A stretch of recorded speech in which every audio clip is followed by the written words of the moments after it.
Hello students. तो last video में हमने पढ़ा कि किस तरह से जो अर्थ है उस पर लाइफ पॉसिबल हो पाई।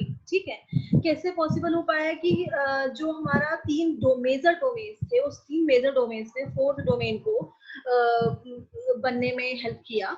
तीन मेजर डोमेन्स जैसे कि like lithosphere, hydrosphere and atmosphere, और उसने किस तरह से हमारी जो बायोस्फेयर है उसको जेनेसिस, उसकी जेनेसिस में उसको हेल्प किया। ठीक है, तो लास्ट वीडियो हमने लिथोस्फेयर के बारे में पढ़ लिया था, जिसमें कि हमने डिफरेंट आपके डिफरेंट कॉन्टिनेंट्स पढ़े और ओशन बेसिस के बारे में पढ़े। अब आता है जो नेक्स्ट पार्ट है इस चैप्टर का, वो है आपका हाइड्रोस्फेयर, या ये कह सकते हो इसका सेकेंड इंपॉर्टेंट डोमेन जो है मेज अर्थ का, वो है हाइड्रोस्फेयर। तो हाइड्रोस्फेयर का सिंपल मीनिंग लास्ट टाइम जो बताया था कि हाइड्रो का मतलब ही होता है क्या, vapour. Vapour means water. Okay, जो भी वाटर अवेलेबल है। ठीक है, तो अर्थ के बारे में हम पढ़ रहे हैं, तो अर्थ को बेसिकली हम बोलते हैं ब्लू प्लैनेट। ठीक है, अब इस ब्लू प्लैनेट के पीछे बहुत बड़ा रीजन है। वो रीजन ये है कि जो हमारा अर्थ है उसका 71% पार्ट जो है वो कवर्ड है वाटर से। ठीक है, हमारा 29% पार्ट ही है जो कि लैंड है, मीन्स जिस पर कि ह्यूमन बींग सर्वाइव कर रहे हैं, वो टोटल 29% एरिया ही है। ठीक है, उसके बाद अब इस इतने लार्ज अमाउंट की वजह से जब हम इस अर्थ को स्पेस से देखते हैं तो क्या होता है कि हमारा जो अर्थ है वो क्या ब्लू कलर में दिखता है, जिसकी वजह से हम इसे ब्लू प्लैनेट बोलते हैं। ठीक है, लेकिन रियलिटी कुछ और है। मीन्स अगर हम वाटर की बात कर रहे हैं तो वाटर की जो रियलिटी है, ऑन ग्राउंड रियलिटी जो है वो थोड़ा अलग है, जिसको कि हम अगर आगे देखते हैं। हाइड्रोस्फेयर में जो वाटर है, पहला नंबर तो हम बात कर रहे हैं जो कि ओशन वाटर, ओशन वाटर की बात कर रहे हैं। ठीक है, और उसके अलावा हम बात कर रहे हैं रिवर्स की, लेक्स की और आइस एंड ग्लेशियर्स। ठीक है, इस तरह के इस डिफरेंट फॉर्म में हमारे पास वाटर अवेलेबल है। तो जो हम उसको भी आगे समझते हैं, पहले हम इधर देखते हैं कि जो वाटर अवेलेबल है हमारा ओशियंस में 97%, उसका ह्यूमन यूज बिल्कुल नील है। क्यों? क्योंकि वो पीने लायक तो बिल्कुल नहीं, क्योंकि वो है बहुत ज्यादा सॉल्टी। यस, बहुत ज्यादा सॉल्टी है, क्योंकि इसमें आपकी इस ओशन में आपका मिलता है सोडियम, सोडियम बाइकार्बोनेट, जो एक आपका है Na2 करके आपका जो आता है, इस तरह का केमिकल मिलता है जो बहुत ही इस पानी को बहुत ज्यादा क्या कर देता है, सेलाइन बना देता है। ठीक है, इसमें सेलिनिटी बहुत ज्यादा कर देता है, और सेलिनिटी का मतलब क्या, खारापन इतना ज्यादा कर देता है कि वो पीने के लायक नहीं रह जाता। ठीक है, तो इसके अलावा अगर आप 97% जो वाटर अवेलेबल है और इन ओशियंस, उसकी बात हो रही है। ठीक है, अब उसके अलावा जो 97 के अलावा हमारे पास जो फ्रेश वाटर अवेलेबिलिटी है, फ्रेश वाटर अवेलेबिलिटी का मतलब जिस पानी को हम पी सकते हैं, वो है 2.5%। ठीक है, मीन्स पानी पीने के लिए अवेलेबल जो है वो है सिर्फ 2.5%। अब इसमें भी कुछ है लूप होल। अब वो लूप होल क्या है, अगर आप देखें आगे इस फिगर को, अगर आप देखो तो ये तो दिख रहा है आपका फ्रेश वाटर। ठीक है, रफली ले लिया 3%। अब इस फ्रेश वाटर जो कि हमारे लिए पीने के लिए अवेलेबल है, इस पूरे उसमें, इस पूरे जो आपको एक डायग्राम दिख रहा है, इस डायग्राम में जो अगर इसका पार्ट देखिए, इसका जो पोर्शन है वो है ओनली 3%। ठीक है, अब ये जो पानी अवेलेबल है हमारा 3%, उसमें अगेन अगर डिवीजन देखें तो 79%, मतलब 3% को अगर हम अगेन फ्रेश वाटर को 100% से कैलकुलेट करते हैं, तो इस 100% में अगेन जो पार्ट है वो 79% जो है हमारा आइस केव्स एंड ग्लेशियर्स में आ जाता है। आइस केव्स एंड ग्लेशियर्स का मतलब क्या है कि जब वो मेल्ट होगी तब वो हमें मिलेगी। ठीक है, हम डायरेक्टली मेल्ट करके तो हम उससे पानी नहीं ले सकते। ठीक है, अब इसमें भी अगेन लूप होल है जो धीरे धीरे आपको समझ आएगा। अब आता है फ्रेश वाटर में अगेन ग्राउंड वाटर में जो पानी अवेलेबल है। ग्राउंड वाटर का मतलब जो है जो पानी जमीन के अंदर है। ठीक है, जमीन के अंदर जो पानी है वो है 29%। इस 29% की अगर बात करें तो मोस्ट ऑफ द जो वाटर है वो क्या किया है, एब्जॉर्ब कर लिया गया है। ठीक है, उस पानी को क्या किया है, एब्जॉर्ब कर लिया गया है। अब बहुत ही कम ही बचा है जो कि इस पानी को हम यूज कर सकते हैं, या फिर इसका ग्राउंड लेवल इतना नीचे जा चुका है कि यहाँ से पानी एक्सट्रैक्ट करना बड़ा मुश्किल हो रहा है। ठीक है, उसके बाद आते हैं जो अब हमारे पास डायरेक्टली अवेलेबल है, वो है फ्रेश वाटर जो कि एक्सेसिबली सरफेस। अभी सरफेस वाटर वो कौन सा वाटर है, जो कि हमारे रिवर्स है। ठीक है, अब रिवर्स में जो पानी अवेलेबल है, अब आगे देखते हैं मीन जो फ्रेश वाटर हमने उसको जो अगर बाइफरकेट किया है, तो उसमें कौन सा फ्रेश वाटर बात कर रहे हैं, जो लेक्स पर है, जो कि सिचुएटेड है, वो है 52% वाटर, ठीक है। Water with in living organisms, living organism जैसे कि हमारी ह्यूमन बॉडी की बात हो रही है, तो 1% हमारी ह्यूमन बॉडी में, तो जिसका कोई फाइन लाइफ वैसे तो कोई यूज नहीं, मतलब जनरली आपको पता है कि आपका जो बॉडी है वो मैक्सिमम पार्ट आपका वाटर से बना हुआ है, ठीक है। इसके अलावा आपका आता है सॉइल मॉइस्चर। सॉइल मॉइस्चर मतलब क्या, जो मिट्टी के अंदर पानी है, तो सॉइल मॉइस्चर तो वैसे भी इनफ नहीं है हमारे, क्योंकि पौधों के लिए ही हमें इतना पानी चाहिए, ठीक है। मिनिमम इससे ज्यादा ही वाटर चाहिए होता है हमें सॉइल मॉइस्चरिंग के लिए, क्योंकि हमें अपने प्लांट्स और ट्रीज को ग्रो करना है। इसके बाद आ जाता है वाटर वेपर। वाटर वेपर में जो पानी अवेलेबल है वो हमारी रेन के लिए आता है, लेकिन ये इस रेन के कंपैरिजन में, क्योंकि रेन ही हमारा एक सोर्स हो जाता है कुछ ऐसे एरियाज में जहां पर अभी वेल या इरिगेशन फैसिलिटीज अवेलेबल नहीं है, तो उन रेन्स में हम इस तरह से वाटर अवेलेबल करवा के हम एग्रीकल्चर करते हैं अपना, ठीक है। अब लेकिन अब जो बचता है रिवर, रिवर में सिर्फ रिवर में जो पानी है वो टोटल हमारे पानी का ओनली 1% अवेलेबल है। मतलब अगर हमारे पास जो पानी सप्लाई आता है, सप्लाई वाटर जो आता है हमारे पास, वो आता है रिवर से, ठीक है। और रिवर में अवेलेबल कितना है, 1% वाटर, ओके। तो अब आप अंदाजा लगा सकते हैं कि किस तरह से आपका जो वाटर है वो कितना एक्सेसिबल है आपको, ठीक है।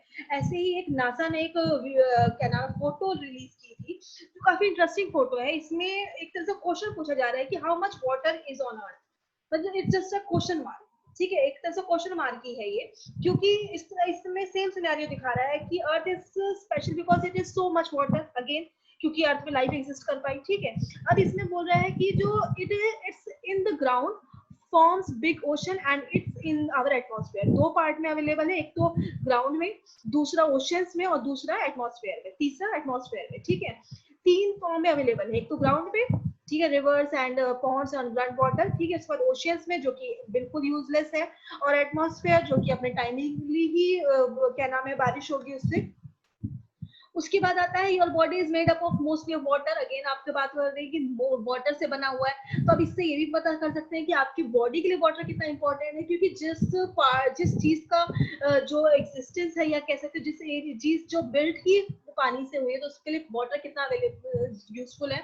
उसके बाद आप बात आती है कि 71% वाटर जो है वो water cover 71% of earth surface, अभी तो अर्थ सरफेस की बात हो रही है। अब नेक्स्ट आते हैं 96.5% इज सॉल्ट वाटर, ओके, जो कि हमने ओशन की बात कर ली।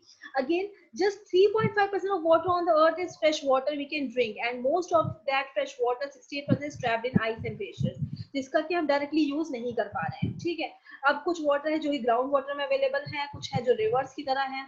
The last 2% of fresh water is in the river, lakes and streams, okay. सिर्फ इतना पानी है जो कि हम इसमें डायरेक्टली यूज कर पाते हैं।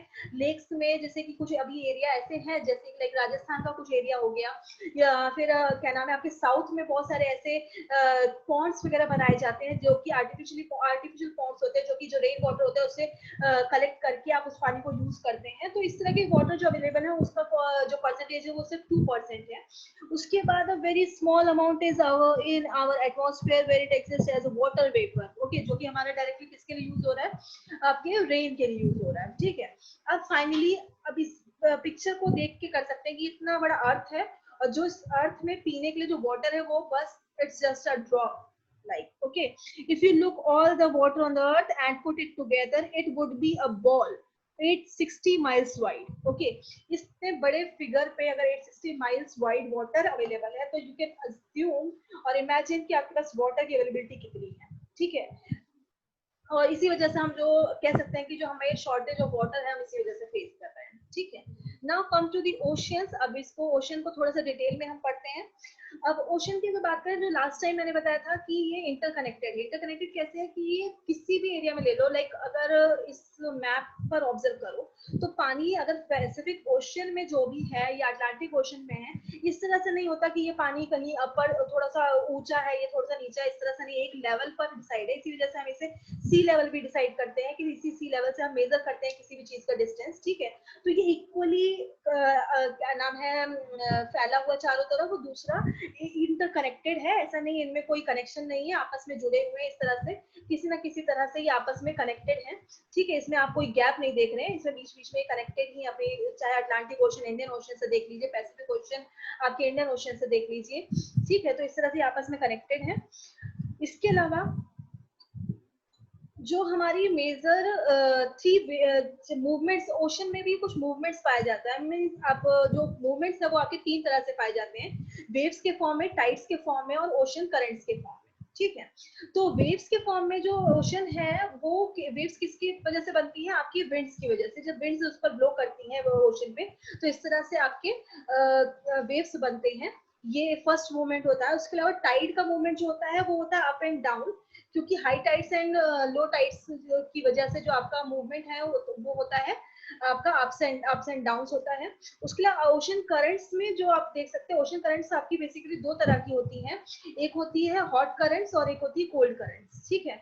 हॉट करंट्स और कोल्ड करंट्स में बस ये डिफरेंस आ जाता है कि क्योंकि कोल्ड करंट्स होती है वो थोड़ी हैवी करंट्स होती है, तो क्या करती है वो एक दूसरे के ऊपर क्या करती है, इस तरह से मर्जिंग करती रहती है, और पानी को क्या करती है, एक दूसरे में घुलन करती रहती है, मींस एक दूसरे को मिक्स करती रहती है, ठीक है। तो इस तरह से तीन मूवमेंट हम देखते हैं, यही तीन मूवमेंट है जो पानी को थोड़ा सा मिक्सचर करते हैं, ठीक है।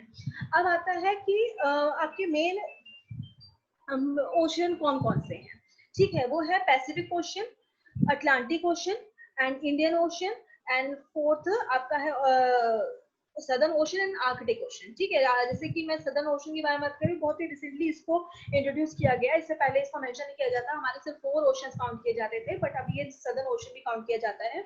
इसको फिगर 5.1 में आप देख सकते हैं, ओके ओके।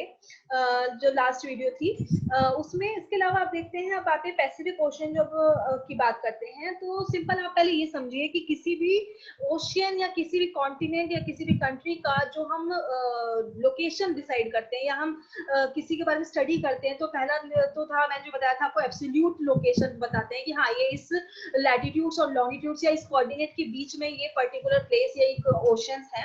लेकिन इसके अलावा आपको मैंने बताया था एक रिलेटिव लोकेशन भी बताते हैं कि ये किस जगह पर है, किसके कंपैरिजन में किस प्लेस पर सिचुएट करता है, ठीक है। तो अब पैसिफिक ओशन जो है वो आपका लार्जेस्ट ओशन माना जाता है, ठीक है, क्योंकि एरिया वाइज इसको देखें तो आपका ये लार्जेस्ट ओशन है। जैसे देख रहे हैं इसका जो एरिया स्क्वायर किलोमीटर अगर देखें तो ये बहुत ही ज्यादा है, ठीक है। पैसिफिक ओशन का लार्जेस्ट एरिया है। इसके अलावा इसके सेकेंड लार्जेस्ट ओशन आपका हो जाता है अटलांटिक ओशन। पहले हम पैसिफिक ओशन की बात करते हैं, क्योंकि ये आपका लार्जेस्ट ओशन है, तो इसमें आपका जो ओशन बेसिन में जो टोपोग्राफी आप देखेंगे वो भी आप बहुत ही ज्यादा रगेड देख सकते हैं, ठीक है। तो आपका बेसिकली मैरियाना ट्रेंच जो है, लास्ट टाइम हमने जो बात की थी, जो आपका गर्थ है मैरियाना, वो आपका पाया जाता है इसके अंदर पैसिफिक ओशन में। आप ओके इसके अलावा आपका इम्पोर्टेंट इसमें आ जाता है, Pacific ocean is almost in circular shape, okay, एक तरह से गोल शेप आप इसको देख सकते हैं। उसके अलावा एशिया, ऑस्ट्रेलिया, इसके चारों तरफ ये देख रहे हैं, एशिया, ऑस्ट्रेलिया, और इस तरफ आ जाते हैं नॉर्थ अमेरिका, साउथ अमेरिका, इस एरिया को, इस ओशन को कवर करते हैं, ठीक है। ये कह सकते हो इस ओशन के पास ये चारों कंट्रीज हैं, ठीक है। आपके दोनों साइड्स पर, इस तरफ हो गया आपका वेस्ट साइड और इस तरफ हो गया आपका ईस्ट साइड, ओके। नेक्स्ट आता है आपका अटलांटिक ओशन। अटलांटिक ओशन की खासियत ये है कि ये फर्स्ट ऑफ ऑल इसका शेप अगर बात करें तो ये एस शेप में आता है, ठीक है। अटलांटिक ओशन किस फॉर्म में है, एस शेप में आता है, ठीक है। इसके अलावा अटलांटिक ओशन की एक और खासियत ये है, इसके बीच में मिड ओशनिक रिज जाता है। मिड ओशनिक रिज का काम क्या हो रहा है कि ये ओशन को, इस एरिया को एक्सपेंड कर रहा है, मींस कॉन्टिन्यूसली अटलांटिक ओशन जो है वो एक्सपेंड हो रहा है, और जो पैसिफिक ओशन है उसका जो एरिया है वो कॉन्ट्रैक्ट हो रहा है। मतलब क्या हो रहा है, कॉन्ट्रैक्शन हो रहा है, ये क्या नाम है, अपना एरिया को कम करता जा रहा है, क्योंकि यहाँ से इसका जो एरिया है वो खींच रहा है, ठीक है। आते हैं नेक्स्ट, और अगर इसके अलावा एक चीज और अटलांटिक ओशन देखने वाली बात है कि क्योंकि पैसिफिक ओशन के जो इस तरफ आप देखेंगे तो आपका बहुत सारे माउंटेन रेंजेस हैं, ठीक है, जिसकी वजह से यहाँ पर कोई रिवर ऐसी नहीं जो डायरेक्टली यहाँ पर फ्लो करती है, फ्लो भी करती है तो बहुत ही कम रिवर्स हैं जो यहाँ फ्लो करती हैं। लेकिन आपके वेस्ट साइड में अगर ईस्ट साइड में अगर देखें, नॉर्थ अमेरिका के ईस्ट साइड में आपकी बहुत सारी रिवर्स हैं जो फ्लो करती हैं। ऐसे ही आपके यूरोप में भी बहुत सारी रिवर्स हैं जो आपके अटलांटिक ओशन में फ्लो करती हैं। इस अटलांटिक ओशन में फ्लो करने की वजह से क्या होता है कि ये पोर्ट के लिए बहुत अच्छी साइट प्रोवाइड करती हैं। इसके अलावा इन जो ये कोस्ट लाइन्स होती हैं जो, इनको बोलते हैं इंटेंडेड कोस्ट लाइन। इंटेंडेड का मतलब क्या है कि एकदम बराबर ना होके इसमें थोड़ा सा क्या है, बहुत ज्यादा क्रिस क्रॉस है, ठीक है। This is irregular and intended coast line provides ideal location for natural harbours, means naturally ये प्रोवाइड करती हैं हार्बर्स और पोर्ट्स के लिए। और इसके अलावा अटलांटिक ओशन जो है हमारा बिजिएस्ट ओशन है, क्योंकि देख सकते हैं क्योंकि एक तो पैसिफिक के कंपैरिजन में ये जो कंट्री है नॉर्थ अमेरिका या यूरोप को ले लो अगर, तो इसमें डिस्टेंस इसका कम कवर करना पड़ रहा है। अगर हमें नॉर्थ अमेरिका से यूरोप में जाना है तो ऑब्वियसली हम इस एरिया को ज्यादा प्रेफर करेंगे इन कंपैरिजन पैसिफिक ओशन, क्योंकि हमें एरिया इसको कवर करने के लिए हमें ज्यादा एरिया कवर करना पड़ेगा।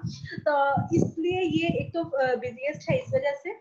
और इसके अलावा कॉमर्स के लिए भी बहुत इंपॉर्टेंट है, क्योंकि आपके जो क्योंकि ये एरिया तो आपका बहुत ज्यादा रगेड हो गया, इसमें आपका आपके माउंटेन्स हो गए, और बेसिकली आपके यही एरिया ऐसे हैं जिसमें आपको हाईएस्ट पॉपुलेशन मिलती है। इसके अलावा यूरोप भी ऐसा ही है कि जो आपकी डेवलप्ड कंट्री है, तो इन दोनों कंट्रीज में जो कॉमर्स है या बहुत अच्छे लेवल का है, तो इसलिए ये एरिया आपका बिजिएस्ट माना जाता है, ठीक है। मतलब बेसिकली आपका नॉर्थ अटलांटिक ही आपका मोस्ट बिजिएस्ट ओशन है, ठीक है।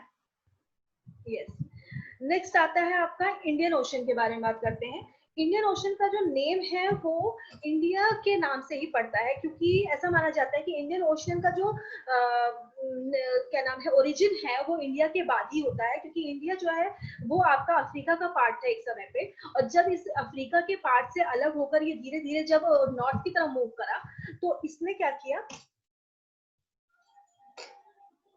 तो इस इंडियन ओशन इंडिया ने जब नॉर्थ की तरफ मूव किया, तो इस एरिया जो कि ये एरिया वेकेंट हुआ, इस एरिया को नाम दे दिया गया इंडियन ओशन, ठीक है। इसलिए इसका नाम इंडिया के नाम पर पड़ा, जिसको कि बोला गया इंडियन ओशन। ये थर्ड लार्जेस्ट ओशन है। इसके बाद आता है आपका southern ocean. Yes, southern ocean जो है वो continents of Antarctica and extend north to the 60 degree south latitudes, okay. इसका जो सदर्न पार्ट है वो आपके अंटार्कटिका से जुड़ा हुआ है, ठीक है। अंटार्कटिका में सदर्न पार्ट है, और ये आपका फोर्थ लार्जेस्ट ओशन बनता है। इसके बाद आता है आपका Arctic ocean, is located with the Arctic circle and surrounds the north pole. ये बेसिकली आपके नॉर्थ पोल पर है, ठीक है, और नॉर्थ पोल को ये एरिया को कवर करता है। इसका मोस्ट ऑफ द पार्ट जो है वो ग्लेशियर से ढका हुआ रहता है, ठीक है। और इसके अलावा ये आपका सबसे स्मॉलेस्ट ओशन है, ठीक है। Okay, now your second part is atmosphere. इसको हम नेक्स्ट वीडियो में कवर करेंगे। फिलहाल आपका ये था आपका second important domain of your earth. Thank you.